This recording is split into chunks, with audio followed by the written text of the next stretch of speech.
Hey, it's Phil coming at you, man. Yeah, thanks for hanging out. I'm definitely appreciate you, man, for sure. Hey, this time we're going to rebuild the Overrun Clutch Assembly. I'm going to show you what to do with the Planetary set, right? Your Overdrive Planetary set. Most people don't rebuild them, but I'm going to show you why it's important to do it, and more importantly, how to do it, right? There's a little bit of trickery in there, because if you don't do it right, those little pins are going to go all over the floor, and it's going to be a really bad day. But there is a technique, and I'll show you what to do for that as well. Of course, our input shaft, I'm going billet, man, solid billet, and I'll show you why you might want to consider doing that as well. No scarf cut sealing rings here. No, we're using Teflon, solid Teflon rings for that as well. I'm going to show you a little trickery for that as well. We're going to use a funnel. Oh, I probably should have said spoiler alert, huh? We're going to use a funnel to install that. I'll show you why that's a good idea. I also have a special tool. I'll show you how to use that as well. And again, Hangouts, it's a little bit longer than normal, but there's a lot of stuff in there I think you might benefit from. A little bit of tips and tricks. So again, look over my shoulder, man. We'll have a blast. Let's go ahead and disassemble our Overrun assembly. Overdrive manual 1, 2, 3 takes place in here. So the first thing you want to do is just pull off your ring gear. You'll notice that there's a bearing inside there. You'll want to go ahead and inspect that. We're going to replace it anyway. Keep that for later. Next we have our Planetary gears right here. It's the overdrive carrier assembly. We want to remove that. How do we remove that? There's a snap ring. You can hopefully see it right in here.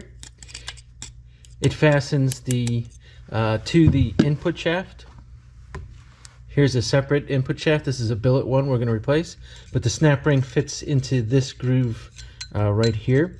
So what we're going to do is take that out. I like to use a pair of snap ring pliers like this. Notice the tips, right angle, very thin. Again, use whatever you got. This is just what makes it easiest. Grab the snap ring, push out, and again, try not to stretch it too much. We don't want to deform it. Go ahead and get that out of there. And of course, don't let it go flying. That's a bad thing. So keep your snap ring onto the side. Now we have the carrier whole assembly we can pull out. Right, so your input shaft pulls out. Notice we'll replace these rings later. One is Teflon solid. These two are scarf cut. We're going to replace them all with solid rings, and I'll show you how to do that later on, again on our input shaft. Take note also, there's a ball assembly in here, as well as a rubber O-ring. If you're using a non-lockup converter, torque converter, you don't want this ball assembly in there. If you're using a lockup torque converter, which we are going to use, we do want that in there. And I'll show you how to put that in later. Carrier assembly simply pulls out. Just turn and pull at the same time, and the entire assembly will pop out for you. Make sure you catch the sun gear in there. Notice the chamfer side goes down and the flat side was facing up. So again, the chamfer, you can see the chamfers here, that goes into the carrier assembly, and the flat side, it's flat, that goes into here, right? Important to note. Now we have the Overrun Clutch assembly. We'll want to go ahead and disassemble this. To do so, what we want to do is take our snap ring out. It's held on here. It's very easy to pull apart.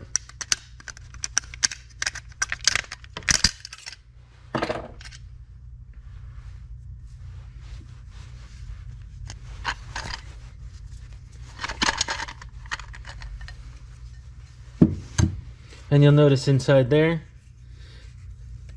there's 2 steels and 2 clutches, as well as our backing plate. Notice the backing plate has the word up on it. And again, that of course faces up. These clutches and steels are used in manual gear. So manual first, manual second, or manual third. That's when these apply. And these of course are in brand new condition pretty much. So we'll go ahead and keep these aside as well. Next thing we want to do is remove another snap ring, which is right here.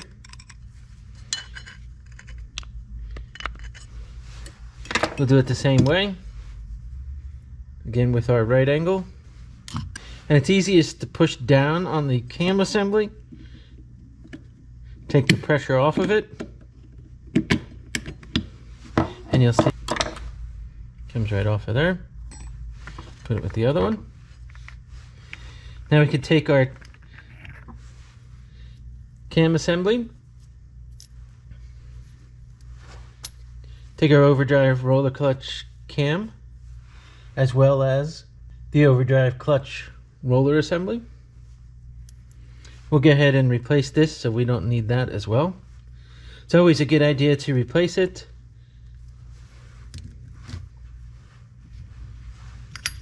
Overrun clutch release spring assembly. Take that off.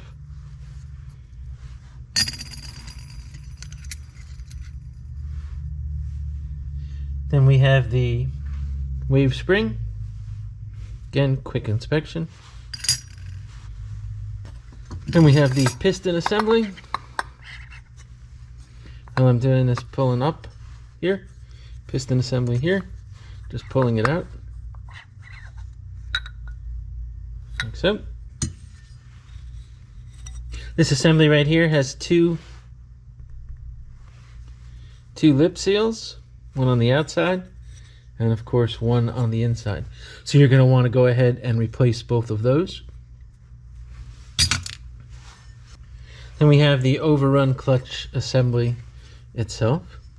You'll notice there's a bushing inside of it.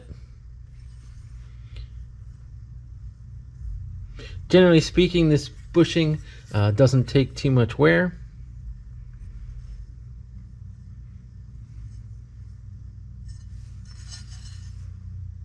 But do give it a good inspection. And this one's in great condition. Hey, how about taking a second, like and subscribe, huh? Come on, show some love. Now we'll get into the reassembly. Some things you want to replace: the rollers assembly. It's dirt cheap, easy to find. There's really no reason to keep it, so go ahead and replace that. Of course, your 2 clutches and steels. You want to go ahead and replace those as well. There are new Planetary assemblies. This right here is a weak point in a high horsepower application with the input shafts. The splines could wear. Same thing with this assembly. There is a billet one available on the market as well. We're going to go ahead and use that. Of course, the bearing assembly in here is to be replaced as well. And the input shaft itself, since we're in a higher horsepower application, we're going to go ahead and use a billet input shaft, so replacing the whole thing as well. Again, if you're in a mild or medium application, it's really not necessary to replace any of those parts with billet parts. But again, we are going to. First thing we'll want to do is replace our lip seals. They're in your kit, of course. It's very easy to see. There's only one that matches up to the same size for the outside, as well as the inner one. So again, look in your kit. It's very obvious which ones they are. Take note on this that the lip is facing in this direction.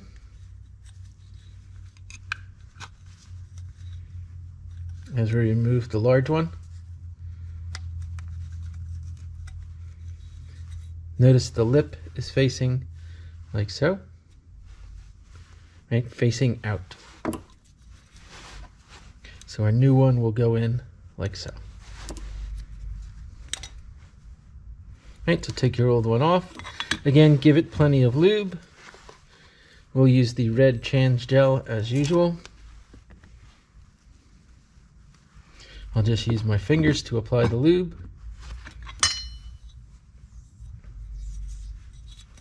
Let's go ahead and put our new lip seal in. Again, with the lip facing in this direction. Let's go ahead and walk it around.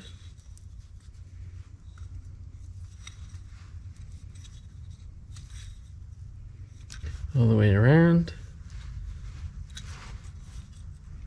As you can see, sometimes it's not, so double check. We don't want any hang-ups when we go to install it. Right, so it's in nice. Now we want to remove our inner lip seal. As you can see, the lip faces in this direction again. Let's go ahead and take your old one out. Put your new one in, same way.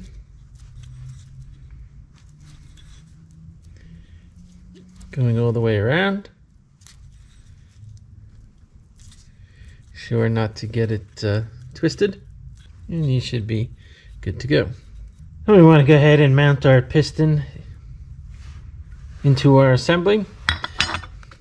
Again, make sure it's nice and lubed up.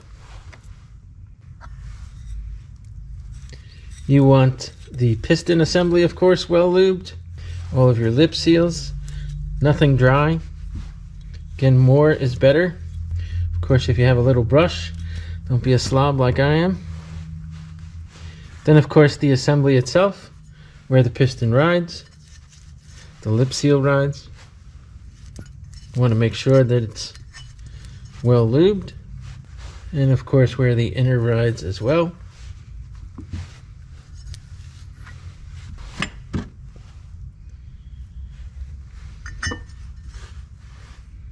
Again, you'll want to go ahead and mount that in there.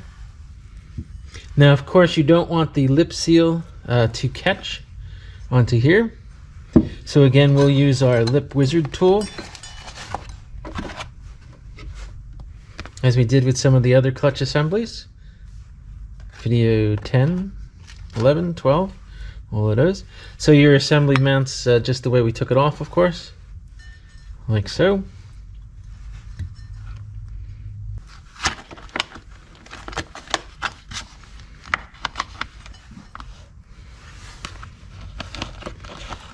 Walk it around.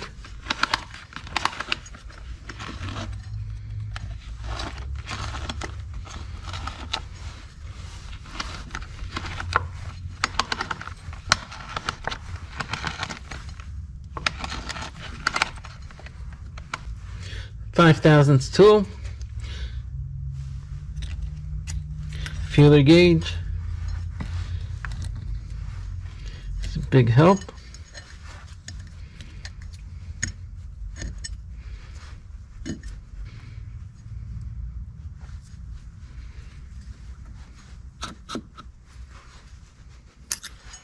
And you'll know when you get it in, you'll have a nice tight seal.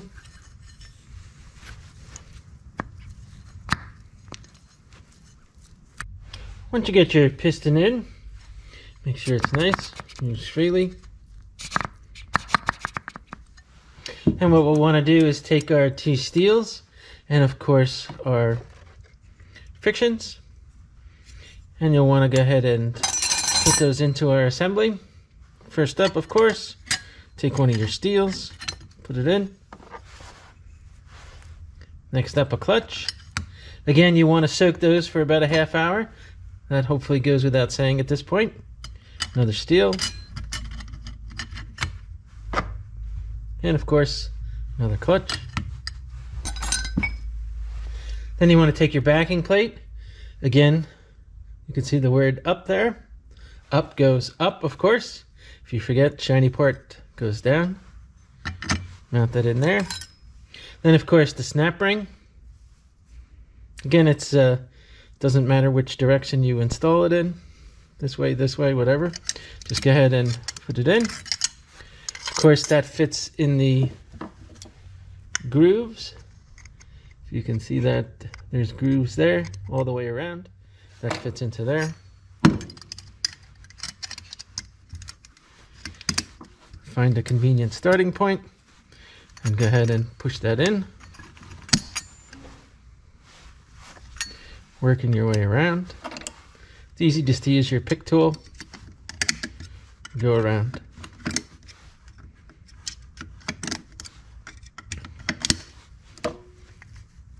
There's no particular clearance on this. Just make sure that they move freely, your clutches and steels. Unlike the other clutches where you wanted to maintain a certain clearance, right, between your snap ring and your backing plate. For this one, since it only applies manual 1, 2, and 3, doesn't really make much of a difference. So you should be okay with whatever you get. Again, the important thing there is that you have some movement. You're able to freely move, and you have some clearance. Next, we'll go ahead and take our wave spring, drop it in there, and we'll take our Overrun Clutch release spring retainer, go ahead and drop that on.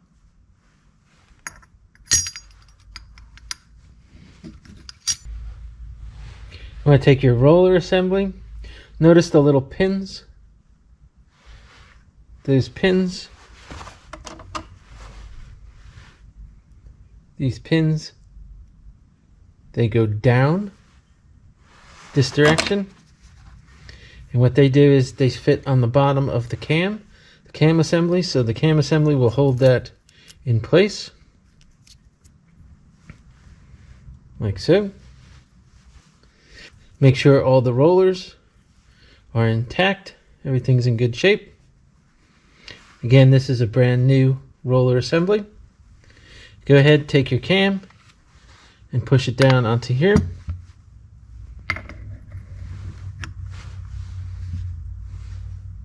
Again, onto your shaft assembly.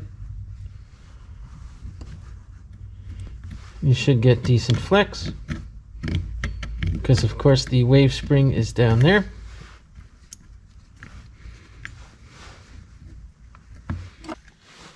And you want to take your snap ring, put it around the outside with our snap ring pliers.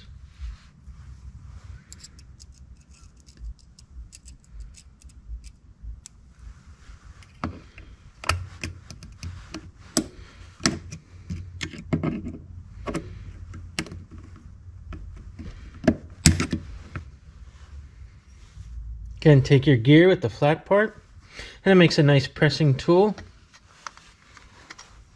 Let's go ahead and put it where it meets the snap ring. And just push down on it, and it'll sneak that snap ring for you. Again, just pushing down on the gear.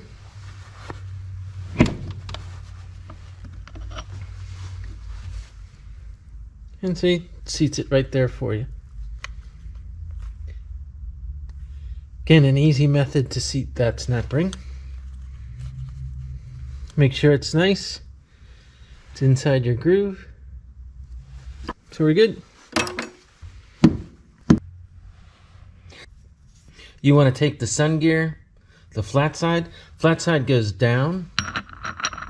And just spin it around until you get her to seat. So again, the chamfered side goes up on the top, and the flat side goes on the bottom facing toward the snap ring. Now we want to get into the planetary assembly. Very important you check your condition here. We want to check our clearance there, but also try and rock it back and forth. Right, so rock it like this. It shouldn't do that. And ours does not. Check them all. You also want to use your feeler gauges and check your gap right in here. The gap should be between 9 and 24 thousandths. We'll use our feeler gauge. See what we got.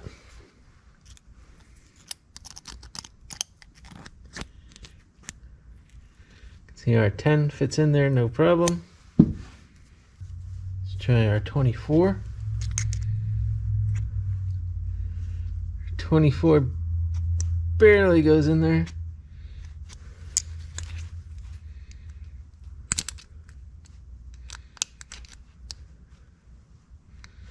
Does not go in there. So we could replace the washer on that one. Tighten it up a little. Again, it's within our tolerance, so we're okay. But also check the condition of the teeth. Make sure they're in good shape. Of course, your spline. And we also want to check the condition of the bearing. See, there's a bearing all the way down in there. And you also want to check the condition of the bushing, which is right here. I'll show you how to check that bearing. Hey, how about taking a second, like and subscribe, huh? Come on, show some love. There's a lot of ways to check the condition of that bearing in there, but it's almost impossible to get your fingers in there. So I like to use this 1 1/8 inch socket. Yeah, Craftsman, fanboy, yada yada yada. Just put it down in there. And you can turn it now with your fingers. And if there's any roughness, you'll be able to feel it with your fingers. And if there is roughness, go ahead and replace that bearing. You can also do the same thing with one of the bushings that you took out.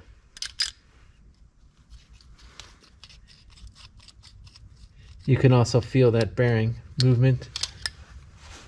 See if there's any grinding. If there's any grinding, again, you want to take it out. And of course, your pinion gears themselves. If there's too much of a gap, like ours was borderline at 24, we could replace those washers, and that would tighten it up for us. I'll show you how to do that. Our assembly is held together with a snap ring here, just on the outside. And then each of these pins will pop out along with the pinion. So go ahead and move your snap ring.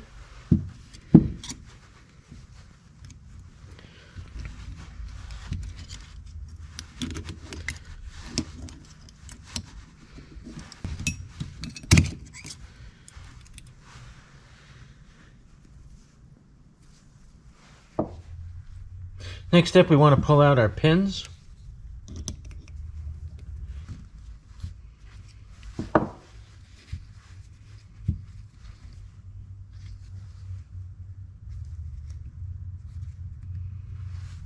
Give it a good inspection while you're there. Again, it should be smooth, should be no burrs, rough edges.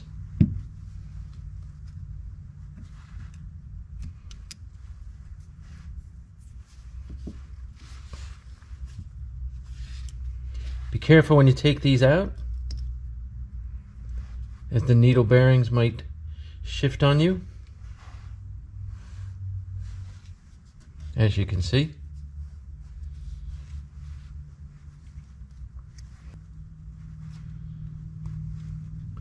And we had a copper. And again, be careful when taking those needles out. They're easy to get lost in here. And then you'll have grinding. That would be a bad thing. Inspect your washers. This one's a little rough. This one's okay. That one's okay.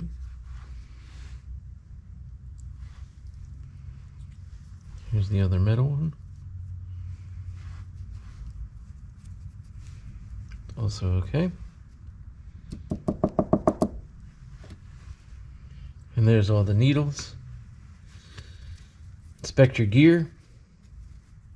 Looks good. So again, if you need to replace the bearing all the way in the bottom there, you're going to have to do all four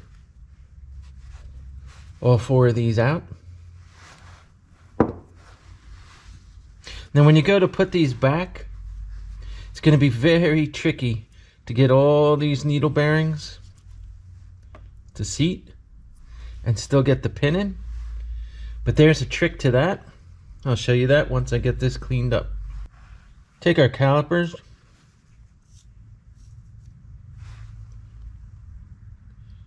can see here that's at 16.5.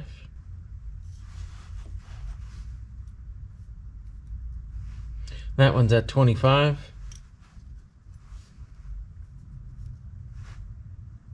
That one's also at 25. And that one's also at 25. So this copper one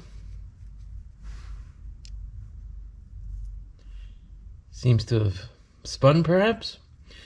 Anyway, that seems to be why we're out of spec. I like to use these right here. This is a K75905W kit. You can see that. Comes with a new set of washers. Or is it washers? These are brass and also steel. Good, makes a fine replacement.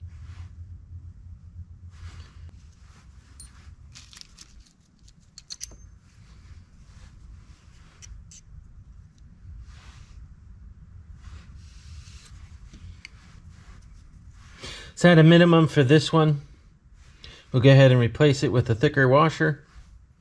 And that should get us back to where we need to be, spec-wise. The easiest way to put this back together is to use our lube again. Take that lube and put it around our pin.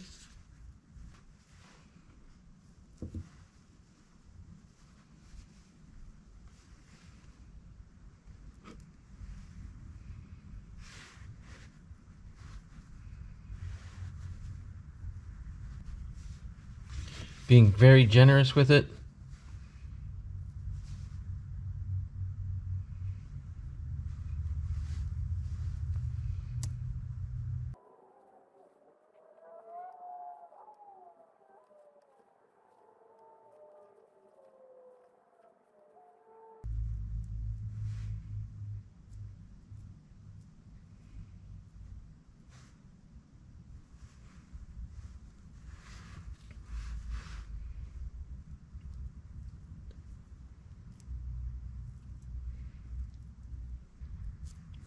Insert it into the pinion. Go ahead and take your pinion out. Your pin, of course, keeping the bearings inside.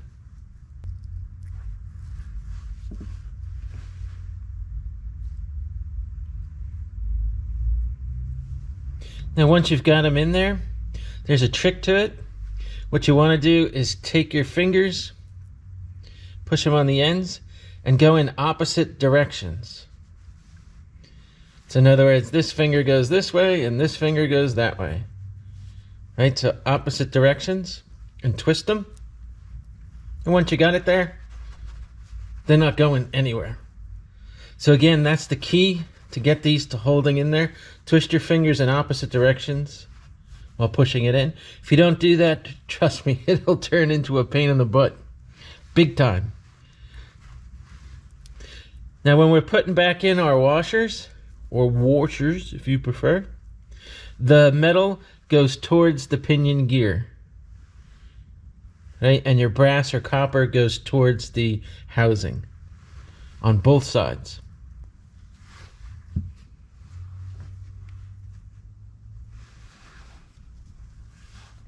Take your pin, stick it through.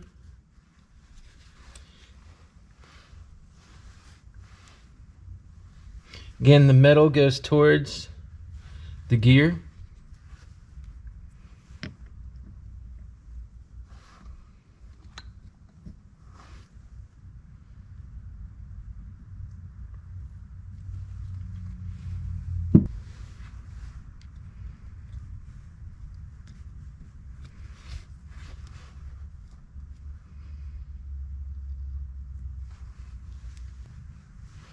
Use a pick and get your washers to stay.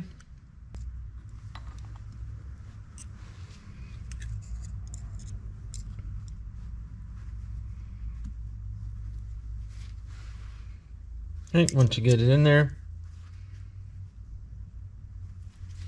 you're good to go. Now if we check our clearance,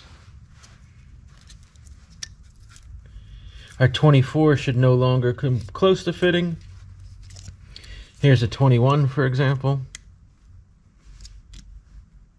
Not even close.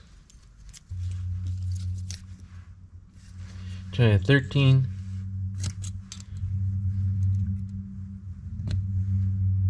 Hmm, 13 goes in. We're probably about a 14 or so. So again, problem solved. Not that it was a problem. Again, we were at 24, but it was right on the fringe. You wouldn't want to go more than 25. So between 9 and 25 is a good number. Again, do that for all of them if you if you're exceeding. And if you want to place the bearing, the only way again to do it is to remove all 4 of those and pop the bearing out.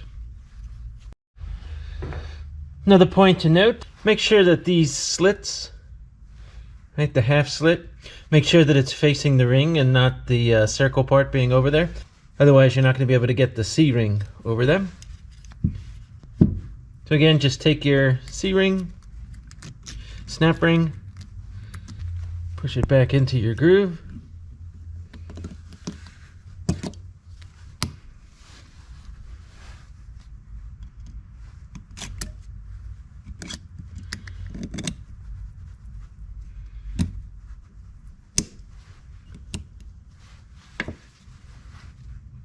Again, make sure she's in good.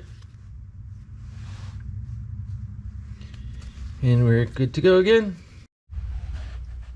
All that said, we're taking our stock one and I'm replacing it with a billet one as I showed before. Again, you can see the top surface where the input shaft connects to has been replaced with a billet steel one. And of course it has a new bushing and bearing inside. I like to dip this into tranny fluid prior to installing. Again, being dry in a transmission is not a good mix. A lot of different ways to get them to go in, but I like to put the sun gear into the housing itself first. Again, verify you have the chamfered side. Chamfered side goes into the Planetary gears. Right, flat side is facing out, so flat side goes into there. Line up your clutches, right, so they're straight. Then I like to take this, drop it down, and just jiggle it back and forth. Eventually you'll find exactly where it goes.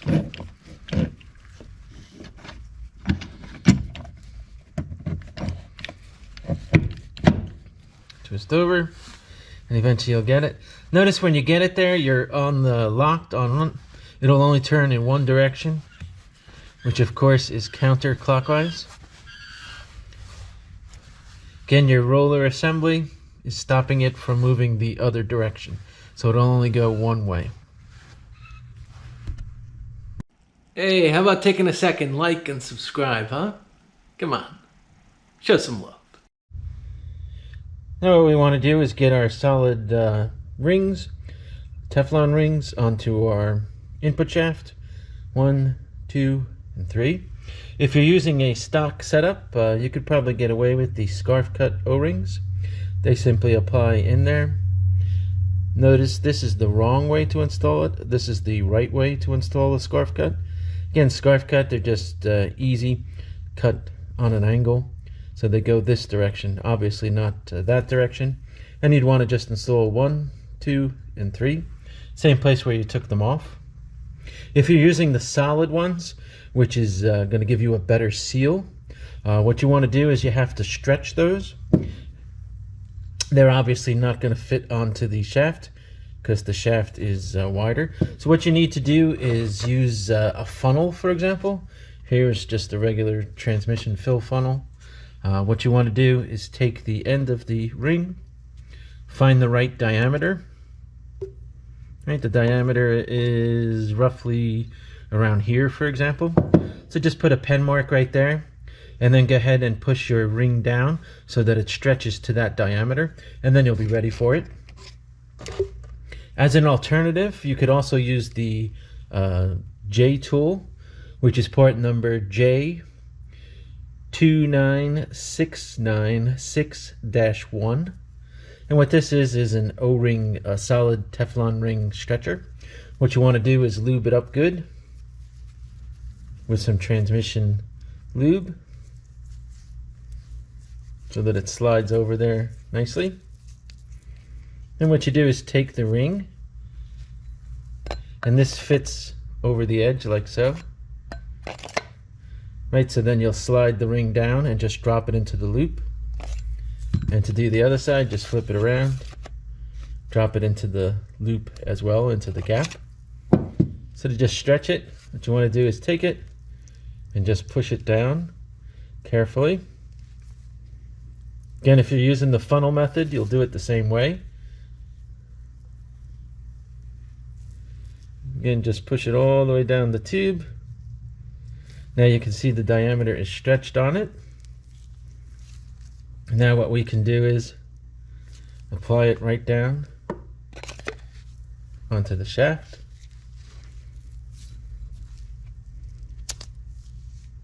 And again, we're right into the middle.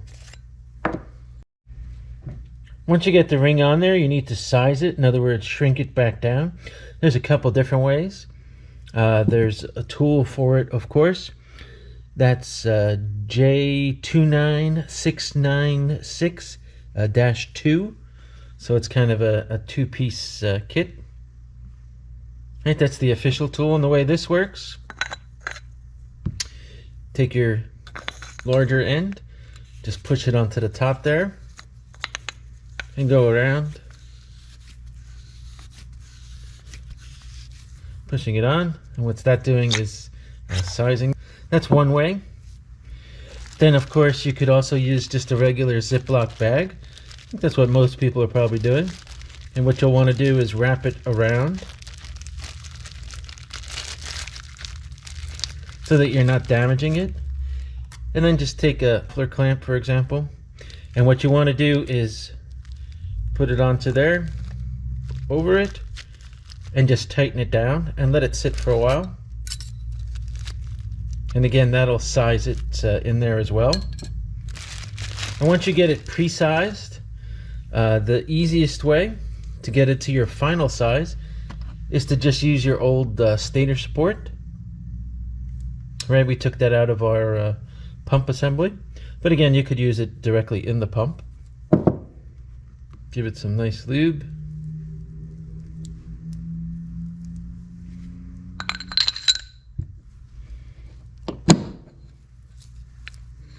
That's a great way to get your final sizing done. Give it a couple spins.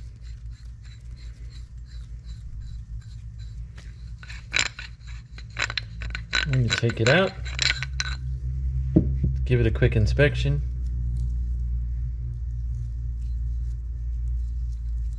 Now it's properly sized. Now what you want to do is go ahead and install this one and install this one. Do those both the same way. Let's go ahead and install the next one. Again, putting your tool there.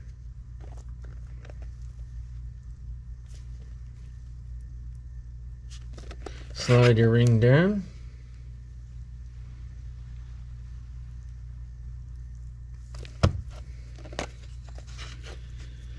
All the way till you get to the end. Same thing. It's applied there. Go ahead and use your Ziploc and your muff clamp if you want. I'm going to go ahead and use this tool and I'll size it around again. Go ahead and size it around. Use your muff clamp and Ziploc, whatever you got. Once you get it close, again with your stator support, insert it in. Once you get the stator support in, Again, rotate it around. It's a good idea to leave it here for a while. Let it settle in.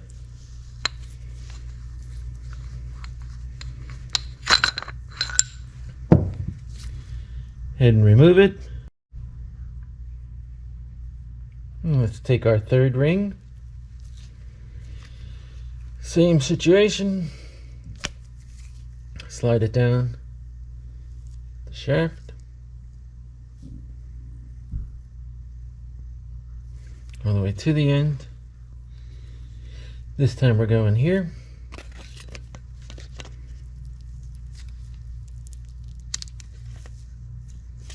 Slide it onto there. Again, take your Ziploc bag, wrap it around with your muff clamp.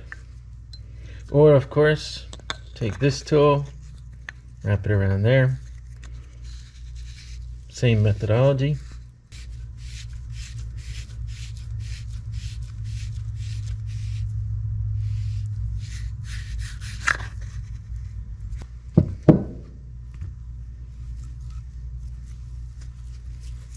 Sure she's nice and lubed.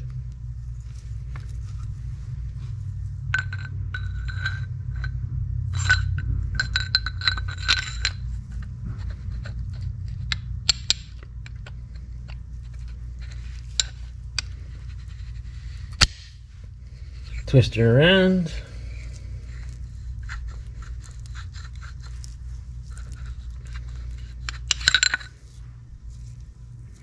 And again, check for damage. Should be good. Now we're sized. One other thing to note on the tip.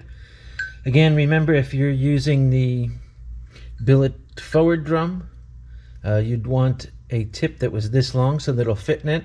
So if you're using your stock input shaft with it, as we described in the forward drum video, I think it was number 10, one of those, you'd have to cut the tip off of there. Also, what you want to do is notice in the stock one, there's a ball capsule in there, and you can purchase, of course, the ball capsule replacement. See how you can hear it jiggling around, so this one's fine, but if it wasn't, you can get a replacement one. That is part number 8685839. Again, that's a General Motors one. What you'd want to do is use a screw, for example, or a bolt extractor, come in there, pull it out, and then you could tap a new one in. I think it's a 3/8 inch punch. We'll tap a new ball and socket. Of course, if you're using the billet shaft, there is no room to put one in. If you're using the stock shaft with a lockup converter, you would want that in there. Again, if you're using a non-lockup converter, you probably want that removed, as well as the O-ring. Again, lockup, use the ball, use the O-ring. Non-lockup, there's no need to have the ball or the O-ring there. Again, we're using a lockup, but again, we're all billet, and we're using a tough heavy-duty torque converter, so it's okay not to have the capsule. So we do want to put our O-ring onto there, and the O-ring comes, of course, in our kit. Just lube it up nice, and of course, put your O-ring on there so we don't forget to apply it later. As a final completion step, what we're going to want to do is install our input shaft into the assembly. Put our C-ring back in. So we'll take that, of course, give it some nice lube. Again, it can never be lubed too much. Apply it into there. Line your splines up onto the end. And I like to hold the Planetary gear set and just tap it onto the table, push it through.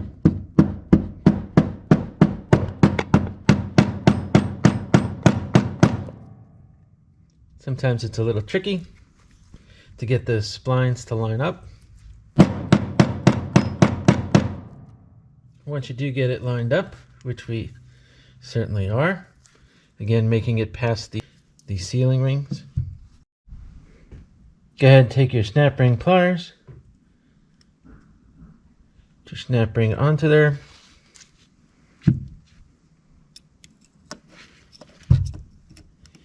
And of course, very carefully, apply your snap ring. Make sure it's into the groove. And once you get that snap ring in there, we can go ahead. And again, we can install the ring gear. We'll pull it out later, but just so everything's together with the bearing inside, just rotate it onto your planetaries. Make sure she splines over.